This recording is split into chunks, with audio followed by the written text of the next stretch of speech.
ocurre una situación. Entonces, en este caso, para la iglesia, los que ayudan y aconsejan a los jóvenes, que es generalmente los que pasan crisis de ansiedad, ¿no? y preocupaciones fuertes, son los ancianos, las personas de autoridad. Por eso el apóstol Pedro dice, sométanse a ellos, escúchenlos y recuerden lo que Dios dice, ¿no? Tienen que revestirse de humildad. Después vamos a tocar esa partecita. Dice, Dios resiste a los soberbios, da gracia a los humildes.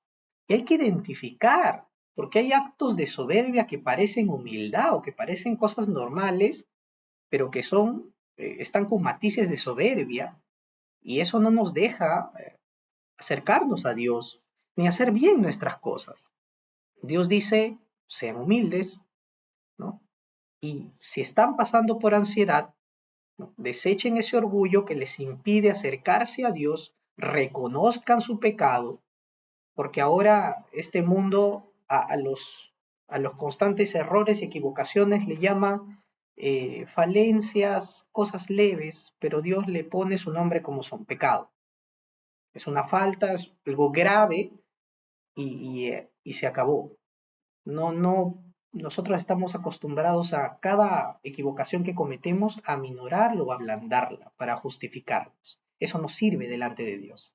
Si nosotros somos humildes y lo reconocemos, Dios va a operar en nuestros corazones y nos va a transformar.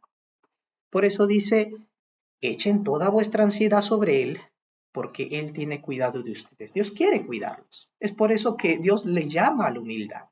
Dejen de lado ese orgullo que les impide acercarse a Dios de manera sincera.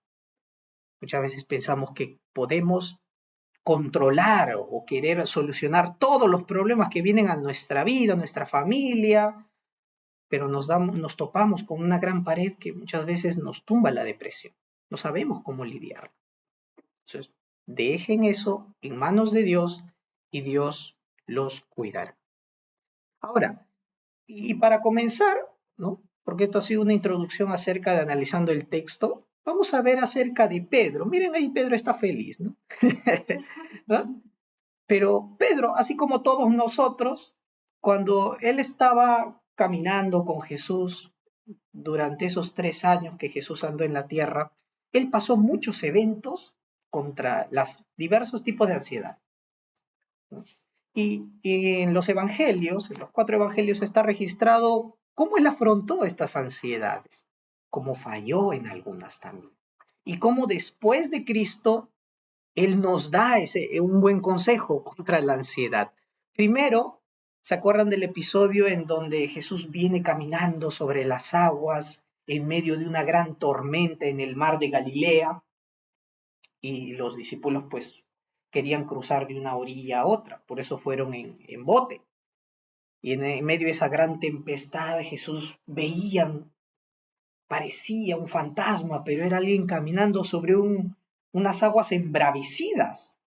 Y es en ese momento que, pues, ¿no?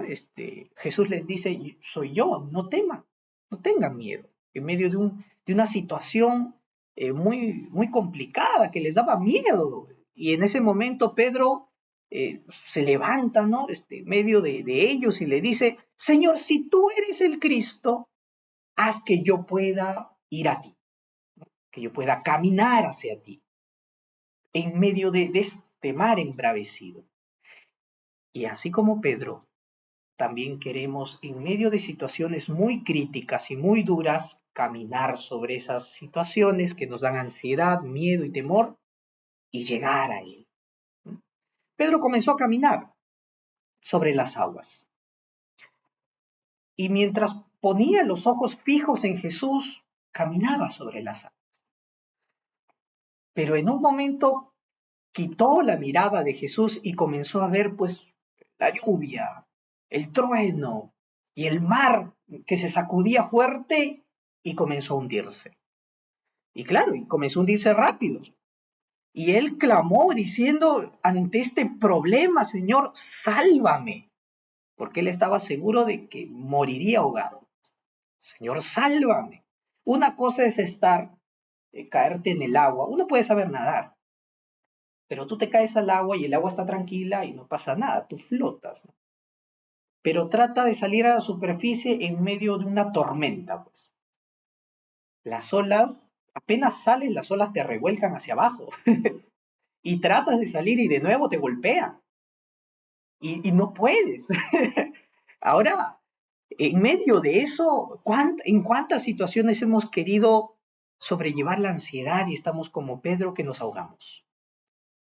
En ese momento, pues Jesús lo toma de la mano y lo saca del agua y lo pone en la barca. Y le dice, hombre de poca fe, ¿por qué dudaste? Y esto nos enseña a que si nosotros no solamente sabemos quién es Jesús, porque mucha gente lo sabe, pero no todos están dispuestos a aceptar a ese Cristo que puede ayudarte a caminar sobre las aguas, ese Cristo que puede cambiar tu vida. Él por su incredulidad se hundió, porque pensó, mi problema que estoy pasando es mayor que Dios que está viniendo caminando sobre las aguas. ¿Qué es más poderoso? ¿El problema que yo estoy afrontando o Dios? ¿Qué es más grande? ¿El perdón que Dios ha ofrecido en la cruz del Calvario o mi problema de ansiedad personal? Hay que aprender como Pedro. No hay que hundirnos como él en el pasado. Esto está de ejemplo. Hay que confiar en él, no hay que ser hombres pues de poca fe. Y la fe no viene de saber que hay un Dios. La fe cree lo que está escrito. Si yo no creo lo que está escrito, no tengo fe. Es una fe de la boca para afuera. Otro episodio que pasó Pedro fue cuando él estaba con los discípulos y seguían a Jesús por el camino y Jesús, como ya estaba cerca de la fiesta de la Pascua y ya él iba a tener que ir a Jerusalén para ser crucificado, Jesús anuncia su muerte y les dice a sus discípulos, les anuncia como 3 veces su muerte, que va a morir, que va a resucitar después también. Y le dice, ¿no? El Hijo del Hombre, es decir, yo, le dice Jesús, el Hijo del Hombre va a padecer, va a ser golpeado, va a ser menospreciado, va a ser entregado a los gentiles, es decir, a los romanos, y va a morir. Pero resucitará al tercer día, él dice, ¿no? Él habla de sí en tercera persona. Y en ese momento, pues a Pedro, al escuchar esto, le dice, se preocupa bastante y le dice, Señor, que de ninguna manera te ocurra eso que has dicho. Señor, líbrate de eso. Escápate de eso, Señor Jesús. Escápate. Que eso, ni pienses que eso pueda llegar a tu vida. Hay veces el pensamiento positivo, ¿no? Dicen muchos, piensa que no va a venir. Pero si piensas eso no va a cambiar nada de la realidad. ¿Cuántos de nosotros, cuando escuchamos el problema que tiene nuestra pareja, nuestro hermano, nuestra hermana, la prima, el sobrino, el amigo, la amiga cercana, nos llenamos de verdad de tristeza, hay veces de impotencia porque no podemos ayudarlo y nos dicen, ¿no? Yo estoy pasando esta crisis y muchas veces actuamos como Pedro. Jesús tenía que ir a la cruz a morir porque era la única manera en que yo y toda la humanidad pueda ser salvada. Tenía que morir. Y Pedro, sin darse cuenta ante el problema de la ansiedad, responde, Señor, no vayas. Es decir, Señor, no me salves, no nos salves. Él quería hacer algo bueno por Jesús, no lo quería ver sufrir, pero no se estaba dando cuenta de un gran mal que estaba deseando para él y para todo el mundo. Y muchas veces, como Pedro, lo único que podemos hacer es decirle a la persona que tiene problemas, ignore el problema, aléjate del problema, ¿no? O actúa esto porque a mí me parece esto. Claro, podemos apoyar en lo que podamos, pero el corazón no podemos operarlo, no podemos llegar al corazón de la persona. Tú puedes estar 3, 4 horas con esa persona, con tu mejor amigo, la persona que está pasando problemas, y ahí te vas a tu casa. Y esta persona se queda sola, vuelve a su casa.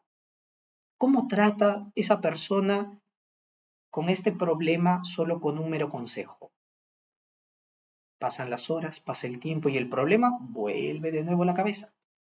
Cuando es un problema de ansiedad, esto es fuerte. No, no, eso no te libra. Estás un momento bien nada más. El bonito consejo te ayuda a calmarte un poco, pero eso no trata la ansiedad. Y acá lo que el Señor Jesús le dijo fue algo pues que me sorprendió. Yo leí y dijo, vete de mí, Satanás, le dijo, ¿no? ¿Que era, Pedro era el diablo? No. Pedro estaba cayendo en el engaño del diablo, porque ¿a quién le beneficia que la humanidad no se salve? Pues al diablo. Nos odia porque Dios nos ama. La única manera de hacerle frente a Dios es haciéndonos sufrir. Y, y le dijo, apártate de mí, Satanás, porque tú pones la mirada en las cosas de las demás personas y no en las cosas que Dios ve. ¿Y cuáles son las cosas que Dios quiere que tú veas? Su confianza, su palabra. Es la única que va a poderte dar paz en medio de la ansiedad. Jesús cuando iba a ir a la cruz, él oró, muchos recuerdan, él oró en el huerto, todo, y él sudó hasta sangre en un episodio de ansiedad. Pero él pudo sobrellevar todo esto cuando puso su vida en manos de Dios.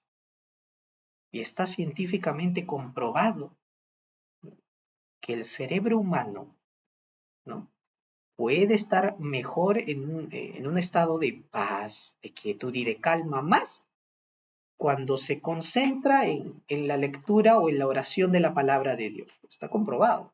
Entonces, si quieren, lo googlean o lo buscan en YouTube.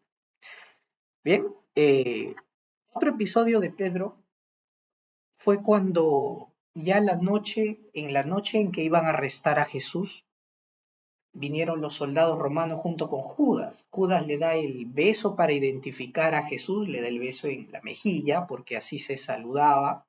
Bueno, acá nos saludamos igual, pero en Corea, allá no se saluda así, es cuestión de cultura, pero allá entre hombres sí se daban el beso, ¿no? Acá no tanto, pero era así. En ese momento, pues vienen todos y van a arrestar a Jesús y de verdad, ante esa gran situación que entren hombres, tú estás reunido con tu familia, que venga gente y que a tu familia o un miembro que tú quieres se lo quieran llevar a la fuerza. ¿Qué harías tú? Inmediatamente uno dice, yo salgo, ¿quiénes se han creído estos? Uy, lo aparto, lo separo de mi familiar y le pego incluso, ¿verdad? Uno lo haría, ¿no? Se están llevando a tu papá o se están llevando a tu mamá. ¿Qué harán? Se te sale toda la valentía, ¿no? Pedro hizo lo mismo, pero fue un mal proceder aquí. ¿Por qué? Porque él, por querer defender a Jesús, saca la espada y como no era buen espadachín, quiere matar al siervo del sumo sacerdote que estaba ahí también queriéndose llevar a Jesús y falla y le vuela la oreja. ¡Zap! Vuela la oreja del siervo del sumo sacerdote, que se llamaba Malco. Y Jesús le dice, guarda tu espada, el que mate espada, espada morirá. Sin embargo, en Juan 18, de los versículos del 10 al 11, Jesús le dice, guarda tu espada. ¿Acaso lo que el Padre me ha mandado a hacer, no lo voy a hacer? ¿Acaso el problema que voy a afrontar, no lo voy a afrontar? ¿No lo tengo que pasar? Y Pedro quería, ante la ansiedad de perder al maestro, él actuó de una mala manera en ese problema. ¿Cuántos de nosotros queremos por muchas veces intervenir en problemas ajenos? Hemos dañado a otros, ¿no? Y nos hemos lamentado mucho, hasta el punto de que uno sale en defensa de otro y al que tú has defendido te acusa con el otro. Hay situaciones así. Todos estos errores de Pedro nos sirven de ejemplo. Acá Pedro, en lugar de usar la espada, hubiera confiado en las palabras de Jesús. Y uno, si me preguntan, ¿no?, ¿qué entran, van y te quieren llevar arrestado? Pues hay que seguir el protocolo, pues, ¿no? No hay que actuar de manera embravecida. Y el más conocido de todos es cuando Pedro, siguiendo hasta el patio de las mujeres a Jesús dentro del templo de Jerusalén, eh, él va pues tapado y comienzan a decirle, ¿no? Yo te conozco, tú has estado con Jesús. Y él comienza a decir, no lo conozco. ¿Por qué? Porque él se había dado cuenta que a Jesús no solo lo habían arrestado, sino que lo estaban golpeando. Y que la pena capital era, o si te juzgaban por el método judío, te mataban a pedradas, apedreamiento. Por el método romano era la crucifixión, pero por los dos era muerte. Y Pedro lo sabía, y él tenía miedo. Ante un problema que te da miedo, ¿cómo reaccionas? ¿Cuántos de nosotros somos valientes, pero cuando llega la hora algo que nos da miedo, que nos mueve el corazón, nos quedamos pasmados y dejamos, abandonamos incluso a mucha gente, les damos la espalda? Pedro lo negó 3 veces, no lo conozco. Y no solo lo negó, Pedro blasfemó, dice la escritura. Es decir, Pedro maldijo, habló lisuras, y maldijo a Jesucristo. Todo esto hizo ante un problema de ansiedad. Lo estaban acusando y él temía también ser condenado junto con Jesucristo. ¿Por qué? Porque realmente él no había puesto toda su confianza en Jesucristo. Él solo lo tenía como un buen maestro, mas no como el Salvador que había venido a este mundo. Si nosotros aceptamos a Cristo como nuestro Salvador, sea cual sea la ansiedad, incluso hasta el extremo de afrontar la muerte, nuestro corazón va a estar en paz, nuestra mente de manera sobria. Uno de ellos es el apóstol Pablo, que enfrentó la muerte. Él dijo, yo estoy tranquilo. Consiste está descansando en Dios. Y no porque fuera Pablo, no porque Pedro después fuera un gran apóstol, no, era porque ponían su confianza en aquel que daba la vida y que salvaba de la muerte también. Entonces, si tu vida está segura en Él, aun si tú mueres, vivirás con Él.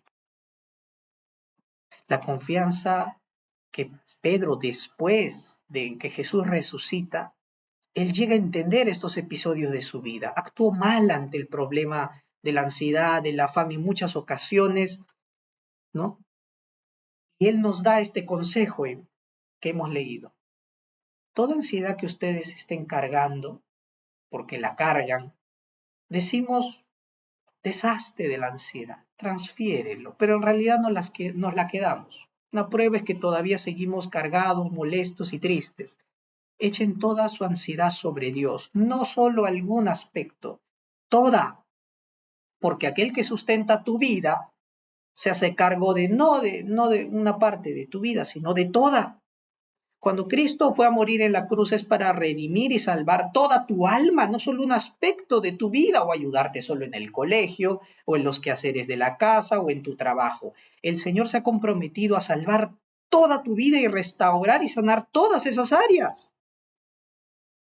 Por eso Él nos dice, dejémonos de ser orgullosos. Identifiquemos el carácter de soberbia que tenemos. Cuando no queremos confiar en Dios y queremos manejarlo como mejor nos parezca, claro, hay formas, pero sobre todo confiando en que Dios nos ayude en hacer bien las cosas, eso es un acto de soberbia, decir, no, Dios, ¿para qué Dios? Dios no tiene nada que ver en mi problema, ¿no? Como si Dios no hubiera venido por mí. Y este es el consejo, y nos dice, revístanse de humildad, revestíos de humildad. Y esta frase es bien característica porque es como si dijera, tú estás puesto de un traje, ¿no? De una ropa que te tienes que quitar y que te tienes que poner otra ropa, otra prenda. No podemos ponernos 2 polos, ¿no? Y andar con 2 polos o con 2 camisas. Bueno, yo me he puesto un polo y una camisa, ¿no? Pero no es lo mismo. no son dos camisas encima ni dos polos, ¿no? Entonces es así, yo no puedo andar con soberbia y a la vez ser humilde, no. O me quito uno y me pongo otro, o me estoy engañando a mí mismo. Por eso seamos sinceros delante de Dios. Si lo hacemos y venimos en humildad, dice que lo que Dios va a hacer, dar gracia a los humildes. Dios te va a ayudar. Lo que Dios desea de nosotros es una actitud humilde. Y humildad viene de la palabra griega, porque el Nuevo Testamento se escribió en griego, entonces hay que ir al original.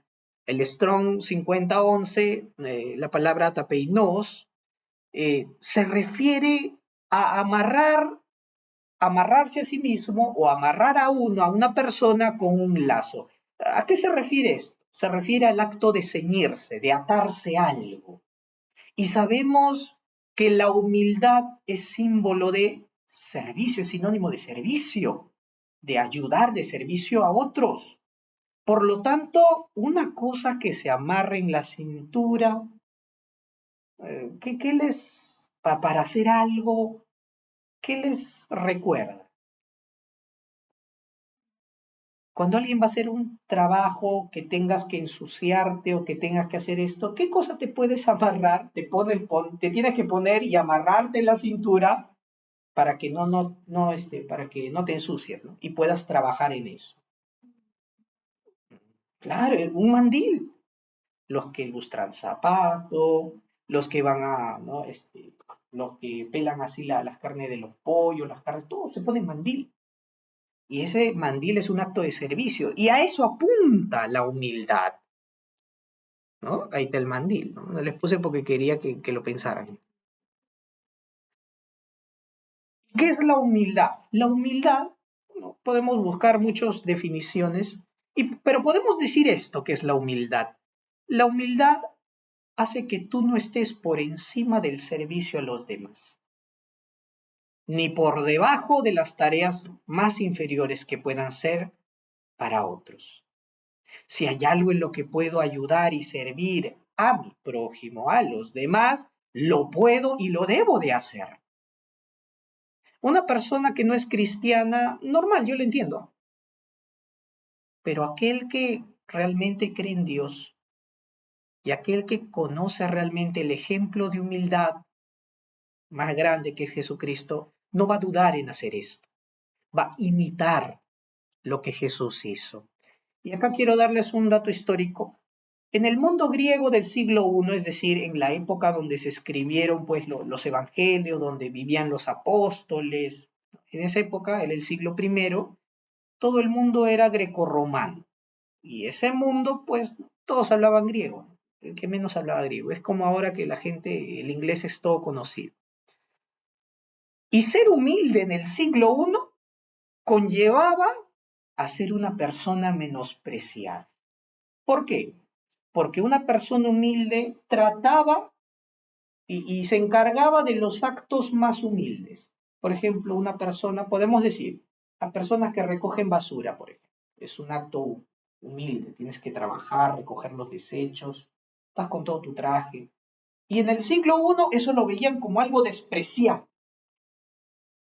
O sea, esa persona no vale, es una persona inferior.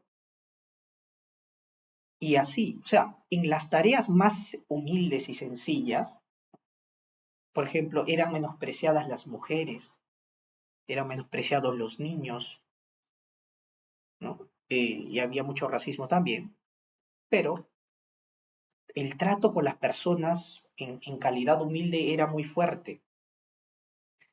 Y si comparamos el siglo I con el siglo XXI, ¿qué podemos decir? ¿No hay también el trato despreciable a las personas humildes? ¿Cómo tratamos a los demás que quizás son de menor condición, quizás no tienen las mismas posibilidades que nosotros, o incluso por prejuicio, hasta los que son humildes en condición de vida, de repente sin recibir ningún maltrato, ya se sienten humillados por una persona, por estar al lado de una persona con una calidad de vida superior? Automáticamente por el hecho de haber crecido en un ambiente donde te dicen estar cerca de un gringo o estar cerca de alguien que va a un colegio particular, ¿no? Te hace sentir mal o te hace sentir menos.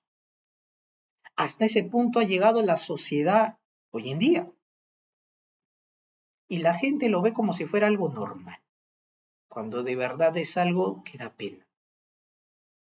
Aquí nadie, para Cristo, mira, si esa era la sociedad, y aún sigue siendo esta sociedad a pesar de todos los derechos y las leyes, delante de los ojos de Dios en Cristo no hay ni nadie mayor que otro ni menor que otro.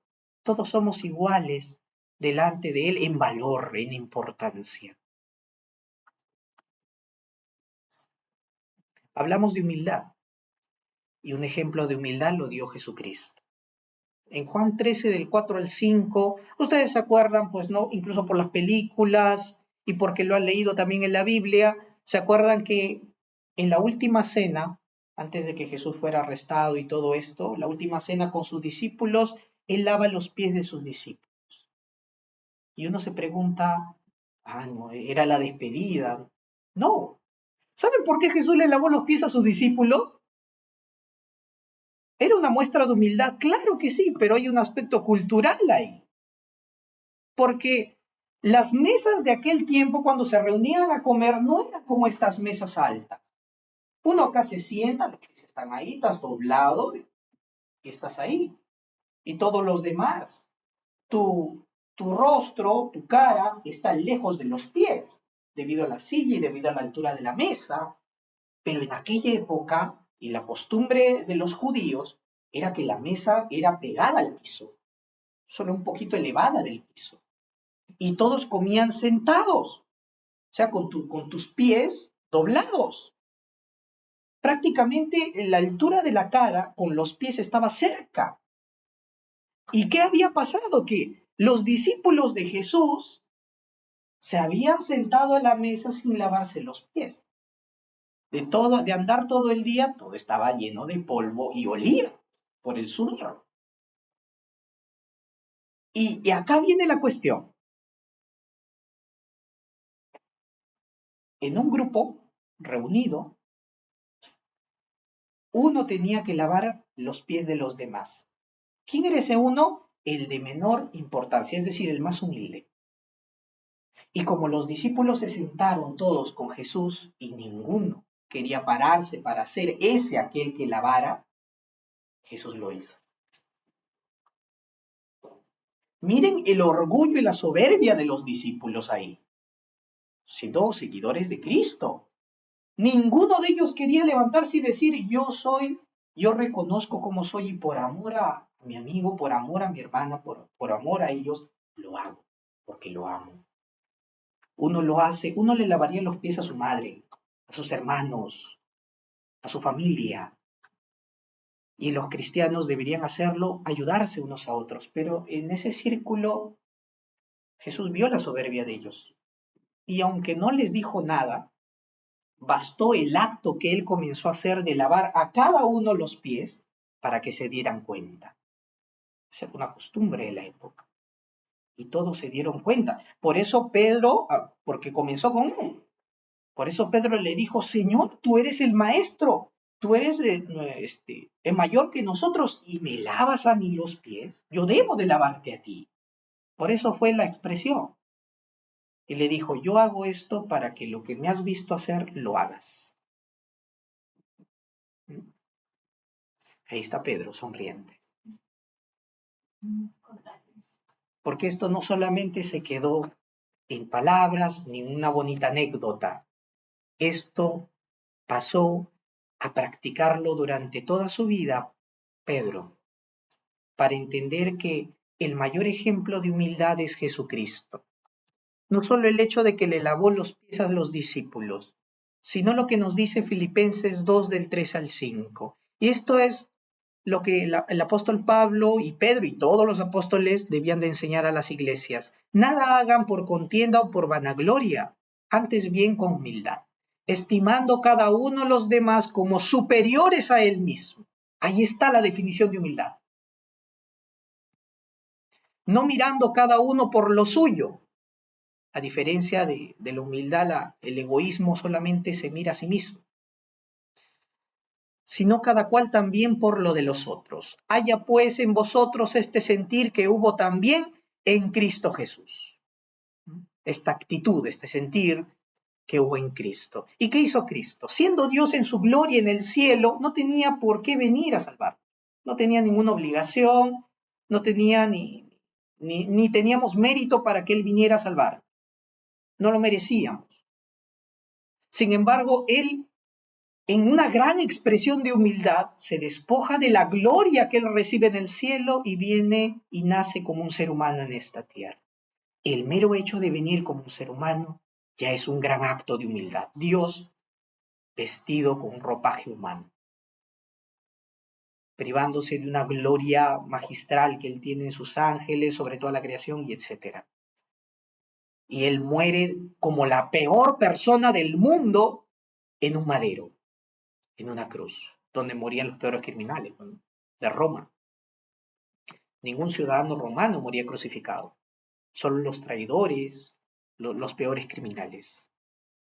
Hasta lo sumo fue humillado, dice la palabra, y Cristo es un ejemplo. Y resucitó. Y Jesús nos dice que todo aquel que cree en Él y lo acepte en su vida como el Rey y Señor, Él va a hacer que de nuestros corazones, de todo aquel que lo recibe, pueda vivir en humildad. Por mucho que queramos ser una buena persona humilde con nuestras fuerzas, no vamos a cambiar el corazón que tenemos. Tendremos una buena actitud de humildad en algunos momentos, pero más allá no vamos a poder. El que transforma el corazón completamente y hace que de él nazca la humildad, nazca lo bueno, es Dios. Y solamente teniendo a Dios en el corazón podremos vivir en humildad de manera correcta y en todos los aspectos. No solamente ser una buena persona moral, sino ser una persona que vive con todos los valores morales y cristianos y espirituales, porque uno no dice, voy a vivir en humildad porque la sociedad me dice que tengo que vivir humilde, sino realmente por amor a Dios. Es la humildad que nace del amor que Dios ha puesto en todos los que creen en Él. Vamos a orar, acompáñenme a orar, hemos acabado. Dios, te damos gracias por este tiempo de enseñanza. Gracias por enseñarnos a que primeramente para echar toda la ansiedad sobre ti debemos de manifestar un corazón humilde, un corazón que reconozca nuestras debilidades, nuestros pecados, nuestros actos más viles y que dejemos de ser orgullosos pensando que podemos salvarnos a nosotros mismos. Oramos pidiéndote que operes en nuestro corazón, que vengas sobre nuestras vidas. Haznos nacer, haz que de nuestro corazón, una vez que vengas a vivir en nosotros, que de él fluya la humildad en todas las áreas de nuestras vidas. Que los errores de Pedro no los cometamos ni los sigamos cometiendo en esta época. Te damos las gracias, Señor. Te lo pedimos en el nombre de Jesucristo. Amén.